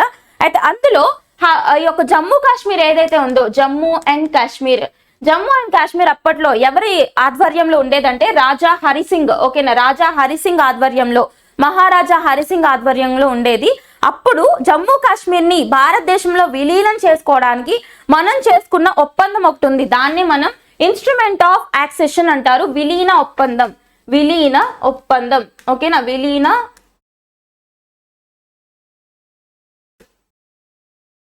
విలీన ఒప్పందం అని గుర్తుపెట్టుకోండి. దాన్నే ఇన్స్ట్రుమెంట్ ఆఫ్ యాక్సెషన్ అని కూడా పిలుస్తారు. గుర్తుపెట్టుకోండి, వెరీ వెరీ ఇంపార్టెంట్. ఏ ఒక్క ప్రిన్స్లీ స్టేట్ దేని ద్వారా కలిసిందని అడుగుతారు. ఓకేనా. ఇక్కడ జమ్మూ కాశ్మీర్ ఏదైతే ఉందో ఇది ఇండియా యొక్క సావరెనిటీలో ఇన్స్ట్రుమెంట్ ఆఫ్ యాక్సెషన్ ద్వారా కలిసింది. తెలుగులో విలీన ఒప్పందం అంటారు. అది ఏ రోజున మనం చేసుకున్నామంటే అక్టోబర్ 26th 1947 1947. ఓకేనా. అప్పట్లో జమ్మూ కాశ్మీర్ ని రూల్ చేసింది మహారాజా హరిసింగ్. ఓకే. అండ్ ఆల్సో ఇక్కడ మనకి ఇండియన్ బిస్మార్క్ అని ఒక పర్సన్ ని పిలుస్తారు. ఇండియన్ బిస్మార్క్ ఎవరు? ఇండియన్ బిస్మార్క్ అంటే ఐడియా ఉందా? ఇండియన్ బిస్మార్క్ అంటే ఎవరు? సర్దార్ వల్లభాయ్ పటేల్ గారు. సర్దార్ వల్లభాయ్ పటేల్ గారిని ఇండియన్ బిస్మార్క్ అని పిలుస్తారు. అలాగే ఈయన పేరు మీద స్టాచ్యూ ఆఫ్ యూనిటీ కూడా ఉంది. ఎక్కడుంది స్టాచ్యూ ఆఫ్ యూనిటీ? ఐక్యతా విగ్రహం స్టాచ్యూ ఆఫ్ యూనిటీ ఎక్కడుంది? గుజరాత్ కి సంబంధించిన కెవాడియా ప్రాంతంలో స్టాచ్యూ ఆఫ్ యూనిటీ ఉంది సర్దార్ వల్లభాయ్ పటేల్ గారి పేరు మీద. ఎందుకు స్టాచ్యూ ఆఫ్ యూనిటీ ఎందుకుంది, అలాగే ఇండియన్ బిస్మార్క్ అని ఆయన ఎందుకు పిలుస్తారంటే ఈ యొక్క దేశం ముక్కలైపోకుండా, అంటే ఇలాంటి సంస్థానాలన్నీ విడిపోకుండా, ఫర్ ఎగ్జాంపుల్ హైదరాబాద్ కావచ్చు, హైదరాబాద్ కి సంబంధించి మనం ఆపరేషన్ పోలో అని కండక్ట్ చేశారు అప్పట్లో, గుర్తుందా? ఆపరేషన్ పోలో ద్వారా. అలాగే ఈ యొక్క జునాగఢ్ కావచ్చు, ఇప్పుడు మనం చదువుకున్న జమ్మూ కాశ్మీర్ విలీన ఒప్పందం కావచ్చు, ఇవన్నీ కూడా ఎవరి కృషి వల్ల అయ్యాయంటే సర్దార్ వల్లభాయ్ పటేల్ గారి కృషి వల్ల. గుర్తుపెట్టుకోండి, చాలా చాలా ఇంపార్టెంట్. ఇండియా విడిపోకుండా కాపాడిన వ్యక్తి అనమాట. అందుకే ఈయన స్టాచ్యూకి మనం స్టాచ్యూ ఆఫ్ యూనిటీ అని పేరు పెట్టారు. అలాగే ఇండియన్ బిస్మార్క్ అని ఈయన ఎందుకు పిలుస్తారంటే జర్మనీ కంట్రీ ఏదైతే ఉందో జర్మనీ కంట్రీ ముక్కలైపోకుండా కాపాడిన వ్యక్తి బిస్మార్క్. ఓకేనా. జర్మన్ వ్యక్తి అనమాట, జర్మన్ లీడర్. సో సేమ్ అదే ప్రొసీజర్ ద్వారా ఇండియాని కూడా ఈయన డివైడ్ అవ్వకుండా కాపాడారు కాబట్టి ఈయన్ని ఇండియన్ బిస్మార్క్ అని పిలుస్తారు. ఓకే, ఫోకస్ చేయండి, చాలా చాలా ఇంపార్టెంట్. బిహితా డ్రై పోర్ట్, ఇదేంటంటే ఒక డ్రై పోర్ట్. డ్రై పోర్ట్ అంటే మీనింగ్ ఏంటంటే ఇక్కడ వాటర్ బాడీస్ తో కనెక్షన్ ఉండదు, అర్థమవుతుందా? అది ఇన్లాండ్ వాటర్ బాడీస్ కానీ లేదంటే సీ పోర్ట్స్ కానీ వీటి ద్వారా సీతో కానీ కనెక్షన్ ఉండదు అనమాట. ఇదేంటంటే సెంటర్ ఆఫ్ ద సిటీ లేదా సెంటర్ ఆఫ్ ద టౌన్ లో ఉంటుంది. ఈ పోర్ట్ ఏదైతే ఉందో ఇది ల్యాండ్ కి దగ్గరలో ఉంటుంది, ల్యాండ్ దగ్గరే ఉంటుంది, వాటర్ దగ్గరలో ఉండదు. దాన్నే మనం డ్రై పోర్ట్ అని పిలుస్తాం. మెయిన్ గా అక్కడ కంటైనర్స్ ఇవన్నీ కూడా లాడ్ చేసుకోవడానికి యూజ్ అవుతుంది అనమాట. ఇక్కడ మనకి బీహార్ రాష్ట్రానికి సంబంధించి బిహితా డ్రై పోర్ట్ అనేది న్యూస్ లోకి వచ్చింది. చూద్దాం మనం. Bihar has inaugurated the state's first dry port in Bihta, a town near the Patna, to boost the export of goods produced in Bihar. And the first export consignment from Bihta ICD was leather shoes sent to Russia. Nothing but ikkada ఈ port కి వచ్చిన first order ఏంటి అంటే రష్యాకి పంపించబోయే leather shoes అని గుర్తుపెట్టుకోండి. మీకు already మేము current affairs compilations లో భాగంగా కోర్స్ లో ఒక 1 month లో డిస్కస్ చేసాము. ఏంటి, ఇప్పుడు రష్యాకి సంబంధించి సోల్జర్స్ ఉంటారు కదా, సోల్జర్స్ ఎవరైతే ఉంటారో వాళ్ళకి సంబంధించిన షూస్, ఆ షూస్ ఏవైతే ఉంటాయో వాటిని బీహార్ కి సంబంధించిన వాళ్ళే ఎక్స్పోర్ట్ చేస్తున్నారు. గుర్తుపెట్టుకోండి, చాలా చాలా ఇంపార్టెంట్. రష్యన్ సోల్జర్స్ కి కావాల్సిన షూస్ ఏవైతే ఉంటాయో వాటిని ఎక్స్పోర్ట్ చేసేది బీహార్ రాష్ట్రం అన్నమాట. బీహార్ రాష్ట్రంలోని కొన్ని సంస్థలు ఎక్స్పోర్ట్ చేస్తున్నాయి. ఓకేనా? అయితే అసలు డ్రై పోర్ట్ అంటే ఏంటో చూద్దాం. A dry port also known as inland container depot. Inland container depot is a logistic facility located away from sea port or airport. ఈ పాయింట్ గుర్తుపెట్టుకోండి. సీ పోర్ట్, ఎయిర్పోర్ట్ వీటన్నిటికీ దూరంలో ఉండి ఇన్లాండ్ లో ఉండే ఒక పోర్ట్ అన్నమాట. దీన్ని డ్రై పోర్ట్ అంటారు. డ్రై అని ఎందుకు అంటారంటే దీని దగ్గరలో ఎక్కడా కూడా వాటర్ అనేది ఉండదు. మరి దీని వల్ల ఉపయోగం ఏంటంటే అక్కడ కంటైనర్స్ ని కావచ్చు, గూడ్స్ ని కావచ్చు స్టోర్ చేసుకోవడానికి యూజ్ అవుతుంది అనమాట. ఓకేనా? అండ్ భారతదేశంలో మొట్టమొదటి డ్రై పోర్ట్ ఎక్కడ ఓపెన్ చేశారని అడుగుతారు. 2018వ సంవత్సరంలో వారణాసిలో ఓపెన్ చేశారు. వారణాసి అంటే ఉత్తరప్రదేశ్ కదా, ఉత్తరప్రదేశ్. ఓకే, ఇప్పుడు వచ్చింది బీహార్ రాష్ట్రంలో ఉన్న మొట్టమొదటి డ్రై పోర్ట్ ఎక్కడ? బిహితా ఎక్కడుంది? పాట్నాకి దగ్గరలో ఉంది. Next RTI museum, very very important. మీకు కాన్స్టిట్యూషన్ పరంగా కావచ్చు, పాలిటీ పరంగా లింక్ చేసుకోవచ్చు దీన్ని. ఏంటి? ఆర్టీఐ అంటే రైట్ టు ఇన్ఫర్మేషన్, సమాచార హక్కు. ఇప్పుడు భారతదేశంలో ఉన్న ప్రతి ఒక్క పౌరుడికి కూడా సమాచారం తెలుసుకునే హక్కు ఉంది. ఎవరి నుంచి? ప్రభుత్వానికి సంబంధించి కావచ్చు, దేనికి సంబంధించి అయినా కావచ్చు. మనకు ఒక సమాచారం కావాలనుకోండి, ఫర్ ఎగ్జాంపుల్ నాకు మినిస్ట్రీ ఆఫ్ హోమ్ అఫైర్స్ సంబంధించో లేదా మినిస్ట్రీ ఆఫ్ హెల్త్ కి సంబంధించో ఏదైనా ఒక పాలసీ, ఒక పబ్లిక్ పాలసీ చూస్తాము. ఏ పాలసీ అయినా కానీ, ఏ మినిస్ట్రీకి సంబంధించింది అయినా కానీ, ఈవెన్ డిఫెన్స్ మినిస్ట్రీకి సంబంధించింది అయినా కానీ ఒక పాలసీకి సంబంధించి అసలు ఇదేంటి, ఎంత ఇంప్లిమెంట్ అయింది, దాని గురించి డేటా నాకు కావాలి. నాకు ఎక్కడా దొరకట్లేదు, నేను గూగుల్ చేసినా నాకు దొరకట్లేదు. అలాంటప్పుడు నేను ఆర్టీఐ ఫైల్ చేయొచ్చు. ఓకేనా? రైట్ టు ఇన్ఫర్మేషన్ యాక్ట్ ప్రకారం 2005, ఏ సంవత్సరం అండి? RTI act 2005. గుర్తుపెట్టండి, ఇయర్స్ చాలా ఇంపార్టెంట్. 2005 చట్టం ప్రకారం ఆర్టీఐ అప్లికేషన్ నేను ఫైల్ చేస్తే ఖచ్చితంగా నాకు ఇన్ఫర్మేషన్ ఇవ్వాలి గవర్నమెంట్. అది కూడా యాక్యురేట్ ఇన్ఫర్మేషన్ ఇవ్వాలి. కొన్ని ఉంటాయి informations, confidential informations, like defence కి సంబంధించిన వ్యూహాలు. ఓకేనా? అలాంటివి మనం అడగకూడదు, ఎందుకంటే అవన్నీ కూడా సెక్యూరిటీ ఇష్యూస్ అన్నమాట. అవి మనకి ఇవ్వరు. ఎందుకు ఇస్తే ఒకవేళ దేశ సమగ్రత, భద్రత దెబ్బతింటాయి కాబట్టి కొన్ని కాన్ఫిడెన్షియల్ ఇన్ఫర్మేషన్స్ ఇవ్వము అని చెప్పేస్తారు మనం ఫైల్ చేస్తే. గుర్తుపెట్టుకోండి. సో కాకపోతే మాక్సిమం ఇన్ఫర్మేషన్స్ అనేవి మనకి ఇవ్వాలి, అది మన హక్కు. ఏ చట్టం? ఆర్టీఐ చట్టం ప్రకారం. ఓకేనా? సో ఇక్కడ ఆర్టీఐకి సంబంధించి ఆర్టీఐ మ్యూజియం ఒక దాన్ని ఓపెన్ చేయబోతున్నారు. ఎక్కడో చూద్దాం. The foundation stone for the RTI museum was laid in Beawar, Rajasthan రాష్ట్రానికి సంబంధించిన బేవార్ లో మొట్టమొదటి ఆర్టీఐ మ్యూజియం అనేది రాబోతుంది. దానికి సంబంధించిన ఫౌండేషన్ స్టోన్, శిలాఫలకం అనేది వేయడం జరిగింది. గుర్తుపెట్టుకోండి, చాలా చాలా important. Actually right to information movement కూడా మనకు అక్కడే స్టార్ట్ అయింది. ఓకేనా? రైట్ టు ఇన్ఫర్మేషన్ మూవ్మెంట్ ఎక్కడ స్టార్ట్ అయింది అని అడుగుతారు. రాజస్థాన్ లోని బేవార్ లో స్టార్ట్ అయింది కాబట్టి ఇక్కడే భారతదేశంలో మొట్టమొదటి ఆర్టీఐ మ్యూజియం అనేది ఇనాగ్రేట్ చేస్తున్నారని చూడండి. ఓకేనా? ఇక్కడ ఆర్టీఐ యాక్ట్ ఎప్పుడు 2005 లో వచ్చిందని చూడండి. అలాగే భారతదేశంలో రైట్ టు ఇన్ఫర్మేషన్ యాక్ట్ తీసుకొచ్చిన తర్వాత ఇంప్లిమెంట్ చేసిన మొట్టమొదటి రాష్ట్రం ఏది అని అడుగుతారు. తమిళనాడు. ఓకేనా? తమిళనాడు రాష్ట్రం మొట్టమొదటి రాష్ట్రం. దేనికి సంబంధించింది? ఆర్టీఐ చట్టాన్ని ఇంప్లిమెంట్ చేసిన రాష్ట్రం అన్నమాట. అండ్ ఇక్కడ మనం ఒక 2-3 పాయింట్స్ లింక్ చేయొచ్చు కదా. సో ఏంటంటే అవి మనకి భారతదేశంలోనే మొట్టమొదటి constitution museum, India first constitution museum. Constitution museum, రాజ్యాంగానికి సంబంధించిన మ్యూజియం ఎక్కడ ఓపెన్ చేశారు? ఓపీ జిందల్ గ్లోబల్ యూనివర్సిటీ, గుర్తుపెట్టుకోండి. ఓపీ జిందల్ గ్లోబల్ యూనివర్సిటీ ఎక్కడికి సంబంధించింది? అది సోనీపట్ హర్యానా. సోనీపట్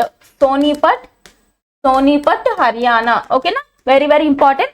సోనీపట్ హర్యానాలో ఇండియాస్ ఫస్ట్ కాన్స్టిట్యూషనల్ మ్యూజియం అనేది స్టార్ట్ చేశారు. అలాగే కాన్స్టిట్యూషన్ పార్క్ ఎక్కడ ఓపెన్ చేశారు అంటే పూణే ఎక్కడుంది? మహారాష్ట్రలో ఉంది. ఇది ఎవరు ఓపెన్ చేశారు? భారతదేశంలోనే మొట్టమొదటి కాన్స్టిట్యూషన్ పార్క్ అంటే ఎవరు ఓపెన్ చేశారు? మనకి ఇండియన్ ఆర్మీ. ఓకేనా, Indian army plus Puneet Balan group. గుర్తుపెట్టుకోండి ఈ పాయింట్స్ అన్ని కూడా. భారతదేశంలో మొట్టమొదటి కాన్స్టిట్యూషన్ పార్క్ పూణే, మహారాష్ట్ర. ఎవరెవరు? Indian army, Puneet Balan group. భారతదేశంలో మొట్టమొదటి కాన్స్టిట్యూషన్ మ్యూజియం, రాజ్యాంగ museum OP Jindal global university. ఎక్కడుంది అది? సోనీపట్ హర్యానా. ఇప్పుడు న్యూస్ లోకి వచ్చింది, భారతదేశంలోనే మొట్టమొదటి RTI museum, right to information museum ఎక్కడండి? బేవార్ రాజస్థాన్. ఓకేనా, చాలా చాలా important. Next, USFDA approves new schizophrenia drug. Just గుర్తుపెట్టుకోండి ఒక లింకింగ్ పాయింట్ కింద. షైజోఫ్రీనియాకి సంబంధించి, it is a mental health disorder అనమాట. మెంటల్ హెల్త్ డిజార్డర్, ఒక మానసిక వ్యాధి షైజోఫ్రీనియా అనేది, గుర్తుపెట్టుకోండి. దీనికి సంబంధించి ఒక కొత్త డ్రగ్ ఏదైతే ఉందో దీనికి USFDA అంటే యునైటెడ్ స్టేట్స్ కి సంబంధించిన food and drug administration authority ఏదైతే ఉందో వీళ్ళు అప్రూవల్ ఇచ్చారంట. ఆ డ్రగ్ మాత్రం చూసుకోండి, కోబెన్ఫీ. సో అడగొచ్చు, కోబెన్ఫీ అనేది దేనికి సంబంధించిన డ్రగ్? ఓకేనా, రెస్పిరేటరీ డిజార్డరా, లేదా హార్ట్ డిజార్డరా, బ్రెయిన్ డిజార్డరా, ఇట్లా అడిగే ఛాన్స్ ఉంటుంది. ఏంటిది? Mental health disorder. షైజోఫ్రీనియా అనే ఒక మెంటల్ హెల్త్ డిజార్డర్ ట్రీట్ చేసేది కోబెన్ఫీ డ్రగ్. ఓకే, నెక్స్ట్, కేవలం క్యాన్సర్ కణాలపై దాడి చేసే ఔషధం. సైన్స్ అండ్ టెక్నాలజీ పరంగా ఇది మనం బయోటెక్నాలజీకి లింక్ చేసుకోవచ్చు. ఏంటి? నార్మల్ గా క్యాన్సర్ సెల్స్ ఉంటాయి. క్యాన్సర్ అంటే ఏంటండి? Uncontrol proliferation of the cells అనేవి కంట్రోల్ చేయలేని విధంగా మల్టిప్లై అయిపోతూ వెళ్ళిపోతూ ఉంటాయి అనమాట. దీన్నే మనం క్యాన్సర్ కండిషన్ అని పిలుస్తారు. ఓకే, క్యాన్సర్ సెల్స్ వేరుంటాయి, హెల్దీగా ఉన్న సెల్స్ వేరుంటాయి. అయితే ఇక్కడ మేజర్ డ్రాబ్యాక్ ఎక్కడ వస్తుంది అంటే మనం ఇచ్చే ట్రీట్మెంట్స్ క్యాన్సర్ సెల్స్ నే కాకుండా పక్కనున్న హెల్దీ సెల్స్ ని కూడా ఎఫెక్ట్ చేసే ఛాన్సెస్ ఉంటాయి అనమాట ఒక్కొక్కసారి.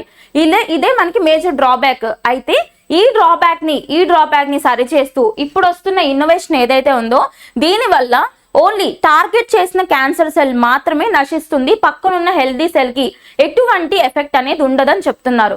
ఎవరో చూద్దాం మనం.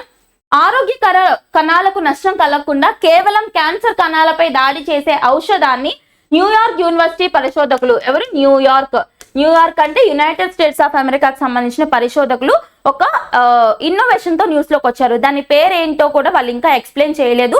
జస్ట్ ఒక ఇన్నోవేషన్ న్యూస్ లోకి వచ్చింది కాబట్టి మీకు చెప్పడం జరుగుతుంది. ఓకే, నెక్స్ట్, స్థానిక కరెన్సీల్లో వ్యాపార ఆర్థిక లావాదేవీలకు బ్రిక్స్ దేశాలు అంగీకారం. నథింగ్ బట్ స్థానిక కరెన్సీల్లో వ్యాపార ఆర్థిక లావాదేవీలకు బ్రిక్స్ దేశాలు అంగీకారం. ఇక్కడ రష్యాకి సంబంధించి కజాన్ ఏరియా ఏదైతే ఉందో ఇక్కడ బ్రిక్స్ సమ్మిట్ జరిగింది కదా రీసెంట్ గా. రష్యాకి సంబంధించిన కజాన్ లో బ్రిక్స్ సమ్మిట్ జరిగింది. ఎందుకు అక్కడే జరిగింది? ఒక్కొక్కసారి ఒక్కొక్క సంవత్సరం ఒక్కొక్క కంట్రీ బ్రిక్స్ కి సంబంధించి కావచ్చు లేదా కొన్ని గ్రూపింగ్స్ కి సంబంధించి కావచ్చు అధ్యక్ష బాధ్యతలు వహిస్తాయి. అలా ఈ సంవత్సరానికి సంబంధించి 2024 సంవత్సరానికి సంబంధించి బ్రిక్స్ కి సంబంధించిన ప్రెసిడెన్సీ బాధ్యతలు ఎవరు తీసుకున్నారు అంటే రష్యా తీసుకుంది. ఓకేనా, సో అందుకని రష్యాలో మీటింగ్స్ అనేవి జరుగుతున్నాయి. రీసెంట్ గా మనకి బ్రిక్స్ లిటరేచర్ సమ్మిట్ కూడా రష్యాలోనే జరిగింది. అవునా? సో అన్ని లింక్ చేసుకోండి. సెయింట్ పీటర్స్బర్గ్ లో జరిగిందని చెప్పాను నేను మీకు. సో ఇక్కడ రష్యాలోని కజాన్ లో జరిగిన బ్రిక్స్ వార్షిక సదస్సు ఏదైతే ఉందో ఇక్కడ వాళ్ళు తీసుకున్న ఒక ఇంపార్టెంట్ డెసిషన్ ఏంటంటే బ్రిక్స్ కంట్రీకి సంబంధించిన కంట్రీస్ ఏవైతే ఉంటాయో, బ్రిక్స్ గ్రూపింగ్ కి సంబంధించిన కంట్రీస్ ఏవైతే ఉంటాయో, ఎన్ని ఉన్నాయండి ప్రెసెంట్ బ్రిక్స్ గ్రూపింగ్ లో? 10 దేశాలు ఉన్నాయి. గుర్తుందా? బ్రిక్స్ లో ఎన్ని కంట్రీస్ ఉన్నాయి? 10 ఉన్నాయి కదా. వీళ్ళేంటంటే ఈ యొక్క వ్యాపార లావాదేవీలు ఏవైతే ఉంటాయో, ట్రాన్సాక్షన్స్ ఏవైతే ఉంటాయో ఇవన్నీ కూడా వాళ్ళ యొక్క స్థానిక కరెన్సీల్లోనే చేసుకోవాలని నిర్ణయించుకున్నారంట. చాలా చాలా ఇంపార్టెంట్. అంటే వీళ్ళు ఇక్కడ US డాలర్స్ ని తగ్గించబోతున్నారు. Okay, very very important. గుర్తుపెట్టుకోండి, స్థానిక కరెన్సీల్లోనే అంటే ఈ బ్రిక్స్ కూటమిలో ఉన్న సభ్య దేశాలతో మన కంట్రీ కూడా ఉంది కాబట్టి, సో మన కంట్రీ ఈ బ్రిక్స్ కూటమిలో ఉన్న సభ్య దేశాలతో ఏదైనా వ్యాపార లావాదేవీలు చేయాలనుకుంటే ట్రేడ్ కి సంబంధించి వెదర్ ఎక్స్పోర్ట్స్ కావచ్చు ఇంపోర్ట్స్ కావచ్చు అక్కడ మన కరెన్సీలోనే మనం చేసుకోవచ్చు డీలింగ్స్. ఓకేనా, very very important. And BRICS అనేది ఎప్పుడు ఫామ్ అయింది? First of all 2000. So BRICS అనే స్టార్టింగ్ లో ఎప్పుడు ఫామ్ అయింది? 2009 లో ఫామ్ అయింది. 4 కంట్రీస్ తో ఫామ్ అయింది. మీకు చాలాసార్లు డిస్కస్ చేసాం మనం. ఆ 4 కంట్రీస్ ఏంటి? BRIC, బ్రిక్స్ లో ఉన్న ఫస్ట్ 4 తీసుకోండి. B అంటే Brazil, R for Russia, I for India, C for China. ఓకేనా? 2009లో ఈ 4 దేశాలతో బ్రిక్ గా ఫామ్ అయింది. తర్వాత ప్లస్ 2010లో సౌత్ ఆఫ్రికా ఎంటర్ అయింది అనమాట. ఓకేనా? సౌత్ ఆఫ్రికా ఎప్పుడు జాయిన్ అయింది అంటారు? 2010లో జాయిన్ అయింది. అప్పటితో ఎన్ని అయ్యాయి? 5 కంట్రీస్ అయ్యాయి. రీసెంట్ గా 2023 డిసెంబర్ ఆర్ 2024 జనవరి. ఓకేనా? ఈ మంత్ లో మనకి కొత్తగా 5 సభ్య దేశాలు యాడ్ అయ్యాయి బ్రిక్స్ లో. ఆ 5 సభ్య దేశాల చేరికతో బ్రిక్స్ కూటమి మొత్తం 10గా ఎదిగింది. ఆ 5 ఏంటి? మనకి Egypt, Ethiopia, UAE, Saudi Arabia, Iran. ఓకేనా? ఈ 5 కంట్రీస్ గుర్తుపెట్టుకోండి. ఆ 5 కంట్రీస్ గుర్తుపెట్టుకోండి. మొత్తం 10 ఉన్నాయి. అలాగే బ్రిక్స్ లో యాడ్ అయ్యి బయటకు వచ్చేసిన కంట్రీ కూడా ఉంది రీసెంట్ గానీ. వీటితో పాటు అర్జెంటీనా కూడా యాడ్ అయింది బ్రిక్స్ లో. కానీ అర్జెంటీనాకి కొత్తగా ఎన్నికైన జేవియర్ మిల్లీకి బ్రిక్స్ లో ఉండడం ఇష్టం లేకపోవడంతో బ్రిక్స్ నుంచి బయటకు వచ్చేసిన కంట్రీ ఏది అంటారు? అర్జెంటీనా. ఓకేనా? ఫోకస్ చేయండి, చాలా important points. Next 47th edition of world skills held in Lyon, France. ఇక్కడ వరల్డ్ స్కిల్స్ ఇంటర్నేషనల్ అనే సంస్థ గుర్తుపెట్టుకోండి. World skills international. ఈ వరల్డ్ స్కిల్స్ ఇంటర్నేషనల్ వాళ్ళు ప్రతి 2 సంవత్సరాలకు ఒకసారి, ఎవ్రీ 2 years, ప్రతి 2 సంవత్సరాలకు ఒకసారి ఈ వరల్డ్ స్కిల్స్ ఇంటర్నేషనల్ వాళ్ళు ప్రతి 2 సంవత్సరాలకు ఒకసారి ఏం కండక్ట్ చేస్తారు? వరల్డ్ స్కిల్స్ కాంపిటీషన్ అనేది కండక్ట్ చేయడం జరుగుతుంది. సో ఈ సంవత్సరం జరిగిన వరల్డ్ స్కిల్స్ కాంపిటీషన్ అనేది ఎన్నో ఎడిషన్ అంటే 47th ఎడిషన్. సో డైరెక్ట్ గా అడుగుతారు. ఇక్కడ మనం గుర్తుపెట్టుకోవాల్సింది జస్ట్ హోస్ట్ కంట్రీ ఏది, ఎక్కడ జరిగింది కాంపిటీషన్. వరల్డ్ స్కిల్స్ ఇంటర్నేషనల్ వాళ్ళు కండక్ట్ చేస్తున్న 47th edition of world skills competition ఈ సంవత్సరం 2024 సంవత్సరం ఎక్కడ జరిగింది అంటే ఫ్రాన్స్ లయాన్ వేదికగా జరిగింది. లయాన్ ఎక్కడుందండి? ఫ్రాన్స్ లో ఉంది. ఓకే, మొత్తం ఇందులో ఎంతమంది కాంపిటీటర్స్ పాల్గొన్నారు అంటే నథింగ్ బట్ స్కిల్స్ కి సంబంధించి, ఓకేనా, నైపుణ్యాలకు సంబంధించి ప్రదర్శించుకునే ఒక కాంపిటీషన్ అన్నమాట. అది ఎలాంటి నైపుణ్యమైనా కావచ్చు, అక్కడ డిస్ప్లే చేయొచ్చు. ఓకేనా? సో మొత్తం ఎంతమంది పార్టిసిపేట్ చేశారంటే 1400 యంగ్ పార్టిసిపెంట్స్ అక్కడ పార్టిసిపేట్ చేశారు. ఎన్ని కేటగిరీస్ అంటే 62 స్కిల్ కేటగిరీస్ లో పార్టిసిపేట్ చేయడం జరిగింది. ఓకేనా? Next Canada new immigration policy. Direct గా అడుగుతారు. రీసెంట్ గా ఆ దేశంలోని వలసలను తగ్గించడానికి, అక్రమ వలసలను తగ్గించడానికి, అలాగే ఆ దేశంలో అన్ఎంప్లాయ్మెంట్ రేట్ తగ్గించడానికి, అలాగే ఇళ్ల కొరత తగ్గించడానికి, ఇప్పుడు బయట నుంచి ఎక్కువ మంది వచ్చేయడం వల్ల లోపల ఆ కంట్రీలో ఉన్న నేటివ్స్ కి ఇబ్బంది కదా ఎప్పుడైనా కానీ. అంటే నార్మల్ గా కంట్రీ పాలసీస్ సంబంధించి చూసుకుంటే ఆ కంట్రీలో లోకల్స్ ఎలా ఫీల్ అవుతారండి? నార్మల్ గా మనం జనరల్ గా ఆలోచిద్దాం, క్యాజువల్ గా. ఏంటి, ఇప్పుడు బయట నుంచి ఎవరైనా వచ్చి మొత్తం పెద్ద పొజిషన్స్ లోను వాళ్ళే ఉండి, అలాగే మొత్తం ఇల్లు కావచ్చు, ప్రాపర్టీస్ కావచ్చు వాళ్ళే ఆక్రమించుకున్నారనుకోండి, లోకల్ పీపుల్ ఇబ్బంది పడతారు కదా. అలా ఇబ్బంది పడడం వల్ల గవర్నమెంట్ మీద హ్యాట్రెడ్ పెరిగే ఛాన్స్ ఉంటుంది. ఓకే, ఈ గవర్నమెంట్ లోకల్స్ కాదు బయట వాళ్ళని ఎంకరేజ్ చేస్తున్నాను, హ్యాట్రెడ్ పెరిగే ఛాన్స్ ఉంటుంది కదా. సో దీన్ని ఉద్దేశంలో పెట్టుకొని అక్కడ అన్ఎంప్లాయ్మెంట్ రేట్ ని, అలాగే ఇళ్ల కొరతని, అలాగే ఇల్లీగల్ మైగ్రెంట్స్ ని తగ్గించే ఉద్దేశంతో రీసెంట్ గా న్యూ ఇమిగ్రేషన్ పాలసీని తీసుకొచ్చిన ప్రభుత్వం ఏది అని అడుగుతారు? కెనడా. Very very important. ఓకేనా? సో ఇక్కడ ప్రభుత్వ అధినేతగా ఎవరున్నారు? జస్టిన్ ట్రూడో అని గుర్తుపెట్టుకోండి. ప్రెసెంట్ కెనడాకి ఇండియాకి మధ్య డిప్లొమాటిక్ రిలేషన్స్ అంత బాలేవు. ఎందుకంటే మీకు తెలుసు ఖలిస్తానీ మూమెంట్ కారణంగా అక్కడ కెనడాలో ఉన్న ఖలిస్తానీ మూమెంట్ లీడర్ ఎవరైతే ఉన్నారో అతను మరణించడం కారణంగా, అంటే యాక్చువల్లీ ఆయన్ని చంపేశారు, అసాసినేట్ చేశారు. అయితే ఈ ఖలిస్తానీ మూమెంట్ లీడర్ ని చంపడానికి, అలాగే కెనడాలో ఉన్న అక్కడున్న 6 మీద అటాక్ చేయడం, ఇదంతా కూడా ఇండియన్ గవర్నమెంట్ యొక్క వ్యూహం అని చెప్పేసి రీసెంట్ గానే ఇదంతా చేయించింది ఇండియన్ గవర్నమెంట్ యొక్క ministry of home affairs Amit Shah గారు అని చెప్పేసి కొన్ని స్టేట్మెంట్స్ కూడా వాళ్ళు జారీ చేశారు. అలాగే ఇండియన్ డిప్లొమాట్స్ ని కూడా వాళ్ళు బాయ్కాట్ చేశారు రీసెంట్ గా చూసుకుంటే. అవునా? సో కెనడాకి ఇండియాకి మధ్య డిప్లొమాటిక్ రిలేషన్స్ సరిగ్గా లేవు. గుర్తుపెట్టుకోండి, చాలా చాలా ఇంపార్టెంట్. కొత్త ఇమిగ్రేషన్ పాలసీని తీసుకొస్తూ న్యూస్ లోకి వచ్చిన కంట్రీ ఏది అని అడుగుతారు? కెనడా ప్రభుత్వం. కెనడాకి ప్రెసెంట్ హెడ్ గా ఎవరున్నారు? Justin Trudeau. ఓకేనా? Next government announces additional pension benefits for retired central employees aged 80 and above. ఇక్కడ రిటైర్డ్ సెంట్రల్ గవర్నమెంట్ ఎంప్లాయీస్ ఎవరైతే ఉంటారో, ఓకేనా, వాళ్ళు ఇఫ్ ఇన్ కేస్ 80 years దాటిపోయిన వాళ్ళు ఉంటే, 80 years యాక్చువల్లీ చూసుకుంటే 60 ఇయర్స్ తర్వాత పెన్షన్ వస్తుంది కదా, అయితే 80 ఇయర్స్ దాటిపోయిన వాళ్ళు ఎవరైతే ఉంటారో వీళ్ళకి అడిషనల్ గా పెన్షన్ బెనిఫిట్స్ ఇవ్వాలి అని చెప్పేసి యూనియన్ గవర్నమెంట్ వాళ్ళు ఒక డెసిషన్స్ తీసుకున్నారు. అయితే ఇదంతా కూడా ఏ మినిస్ట్రీ కిందకు వస్తుందండి? Ministry of social justice and empowerment. గుర్తుపెట్టుకోండి, ministry of social justice and empowerment, సామాజిక న్యాయ సాధికారత మంత్రిత్వ శాఖ పరిధిలోకి వస్తుంది. ఓకేనా? ట్రాన్స్జెండర్స్ కావచ్చు, ఓల్డ్ ఏజ్ పాపులేషన్ కావచ్చు, వీళ్ళందరికీ సంబంధించి వెల్ఫేర్ చూసుకునే మినిస్ట్రీ అన్నమాట. అండ్ మనకి రాజ్యాంగానికి సంబంధించి ఏ ఆర్టికల్ లింక్ చేసుకోవచ్చు? మన వృద్ధులకి సంబంధించి సంరక్షణ అంటే ఏ ఆర్టికల్ అండి? ఆర్టికల్ 41. గుర్తుపెట్టుకోవాలి, అన్ని లింక్ అవ్వాలి మనకి. ఆర్టికల్ 41 లో వృద్ధుల సంక్షేమం గురించి, అలాగే పీడబ్ల్యూడీస్ దివ్యాంగుల సంక్షేమం గురించి, అన్ఎంప్లాయిడ్ యూత్ నిరుద్యోగ యువతకు సంబంధించిన సంక్షేమ బాధ్యతలు ప్రభుత్వం నిర్వహించాలి అని చెప్పే ఆర్టికల్ ఎక్కడుంది? డైరెక్టివ్ ప్రిన్సిపల్స్ ఆఫ్ స్టేట్ పాలసీలో ఆర్టికల్ 41 లో ఉంటుంది. ఓకేనా? చూడండి, చాలా చాలా ఇంపార్టెంట్ కాన్సెప్ట్. సో ఇక్కడ అడిషనల్ గా ఎంత పెన్షన్ ఇవ్వాలి అని వాళ్ళు డిసైడ్ చేసుకున్నారంటే ఏజ్ ని బట్టి పర్సంటేజ్ ఉంటుంది. ఆ ఏజ్ ఎంత అంటే 80 నుంచి 85 సంవత్సరాలు ఉన్న వృద్ధులు ఎవరైతే ఉంటారో, ఎవరు ఎక్స్ సెంట్రల్ గవర్నమెంట్ ఎంప్లాయీస్ ఎవరైతే ఉంటారో వాళ్ళకి అడిషనల్ గా 20% పెన్షన్ లభించనుంది. తర్వాత 85 to 90 ఇయర్స్ అయితే 30%, 90 to 95 అయితే 40%, 95 to 100 ఇయర్స్ అయితే 50%, 100 ఇయర్స్ ఉంటే వాళ్ళకి 100% అడిషనల్ పెన్షన్ అనేది ఇవ్వాలని డిసైడ్ చేసుకున్నారనమాట. ఓకేనా? గుర్తుపెట్టుకోండి. ఎందుకు ఇట్లా ఇస్తున్నారంటే ఏజ్ పెరిగే కొద్దీ కూడా లివింగ్ ఎక్స్పెన్సెస్ పెరుగుతాయి, మెడికల్ ఖర్చులు కావచ్చు, అండ్ వాళ్ళు తీసుకోవాల్సిన ఫుడ్ కావచ్చు, ఇలా ఎక్స్పెన్సెస్ పెరుగుతూ ఉన్నాయి కదా, దానివల్ల ఇవన్నీ కూడా వాళ్ళు తట్టుకోవాలి అని చెప్పేసి ఇట్లా అడిషనల్ పెన్షన్ ని తీసుకురాబోతున్నారు అనమాట. ఓకేనా? ఇక్కడ వృద్ధులకి సంబంధించి కొన్ని పోర్టల్స్ లింక్ చేసుకోండి. సాక్రెడ్ పోర్టల్, సేజ్ పోర్టల్, ఈ రెండు కూడా వృద్ధులకి సంబంధించిన పోర్టల్స్ అన్నమాట. చాలా చాలా important. Senior care aged engine growth అని చెప్పేసి మనకి ఒక పోర్టల్ ఉంటుంది, తర్వాత సాక్రెడ్ పోర్టల్ అని చెప్పేసి ఉంటుంది. ఈ రెండు కూడా జిరియాట్రిక్ పాపులేషన్ కి సంబంధించిన portals. Very very important, focus చేయండి. మినిస్ట్రీ వచ్చేసి ministry of social justice and empowerment. And ఇక్కడ పెన్షన్ న్యూస్ లోకి వచ్చింది కాబట్టి ఇంకో పాయింట్ గుర్తొచ్చిందా? ఏంటి? ఎన్పిఎస్.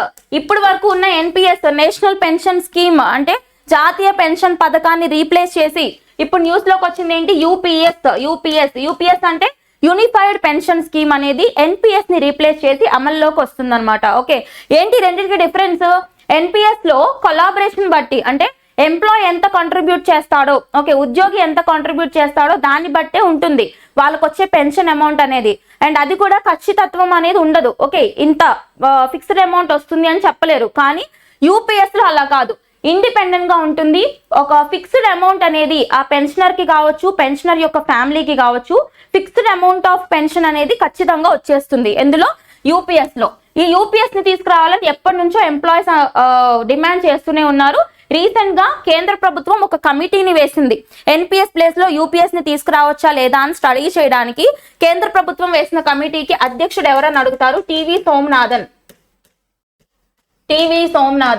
ఎవరి టీవీ సోమనాథన్? గుర్తొచ్చిందా? Present cabinet secretary of India.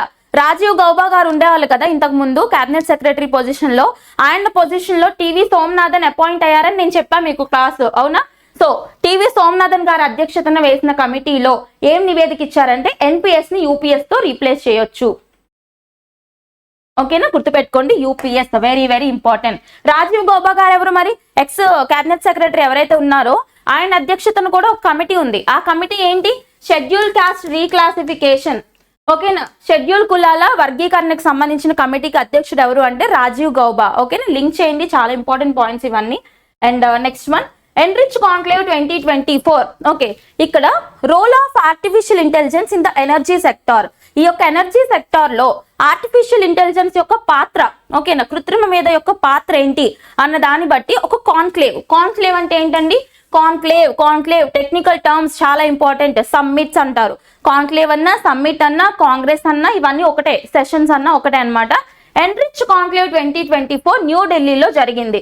ఇది దేనికి సంబంధించింది అంటే role of artificial intelligence in the energy sector ఇంధన రంగంలో ఆర్టిఫిషియల్ ఇంటెలిజెన్స్ యొక్క పాత్ర అనే దాని మీద ఇక్కడ ఒక కాన్క్లేవ్ జరిగింది. ఇది ఏ మంత్రిత్వ శాఖ పరిధిలోకి వస్తుందో చూసుకోండి, సరిపోతుంది. Ministry of petroleum and natural gas కి సంబంధించి హర్దీప్ సింగ్ పూరి గారు ఈ కాన్క్లేవ్ ని ఇనాగ్రేట్ చేశారు. ఈయన అనమాట ఓకేనా. థీమ్ ఏంటి, ఇతివృత్తం ఏంటంటే India highlighted the artificial intelligence role in transforming the energy sector. ఇది మనకి థీమ్ అన్నమాట. ఓకేనా.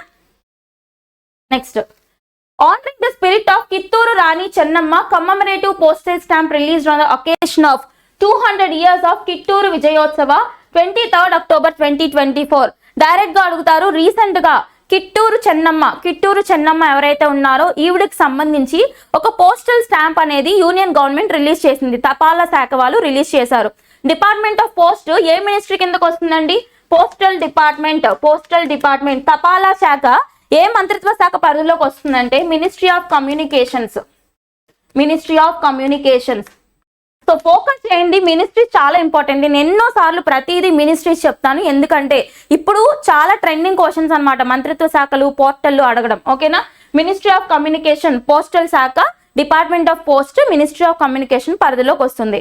ఇక్కడ ఏం జరిగింది, కిత్తూరు చెన్నమ్మ ఎవరైతే ఉన్నారో ఈవిడికి సంబంధించి ఒక పోస్టల్ స్టాంప్ రిలీజ్ చేశారు.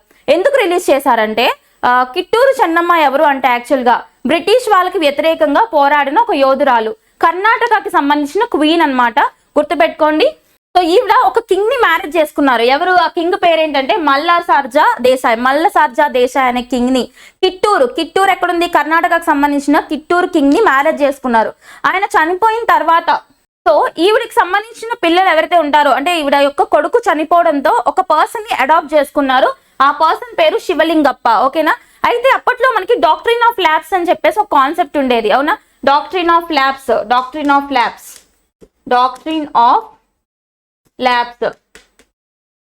ల్యాబ్స్ అంటే ఏంటి? లార్డ్ డల్హౌసీ ప్రవేశపెట్టిన డాక్ట్రిన్ ఆఫ్ ల్యాబ్స్ ఉద్దేశం ఏంటి? హిస్టరీలో అడాప్ట్ చేసుకున్న చిల్డ్రన్ ఎవరైతే ఉంటారో వీళ్ళు లీగల్ హెయిర్ గా పనికి రారు అని చెప్పి అప్పట్లో ఒక ఇనిషియేటివ్ తీసుకొచ్చారు బ్రిటిష్ ప్రభుత్వం. దానికి వ్యతిరేకంగా పోరాడి అరెస్ట్ అయ్యి జైల్లో మరణించిన వ్యక్తి ఎవరు? కిట్టూరు చెన్నమ్మ. చాలా చాలా ఇంపార్టెంట్. సో దాన్ని మనం కిట్టూరు విజయోత్సవగా సెలబ్రేట్ చేసుకుంటారు అప్పటి నుంచి కూడా. సో ఈ కిట్టూరు విజయోత్సవం ఏదైతే ఉందో 1824లో జరిగిందనమాట. సో ఇప్పటికి 200 ఇయర్స్ కంప్లీట్ అవడంతో ఈవిడ యొక్క ఆనర్ ని ఈవిడ యొక్క మెమోయిర్ గా ఒక పోస్టల్ స్టాంప్ ని రిలీజ్ చేయడం జరిగింది యూనియన్ గవర్నమెంట్. గుర్తుపెట్టుకోండి, చాలా చాలా ఇంపార్టెంట్. సేమ్ మనకి రాణి ఝాన్సీ లక్ష్మీబాయి గారి స్టోరీ లానే ఉంటుంది. సో ఆవిడ కూడా అంతే కదా, డాక్ట్రిన్ ఆఫ్ ల్యాబ్స్ కి అగేన్స్ట్ గా పోరాటం చేసిన మహిళ. ఓకేనా.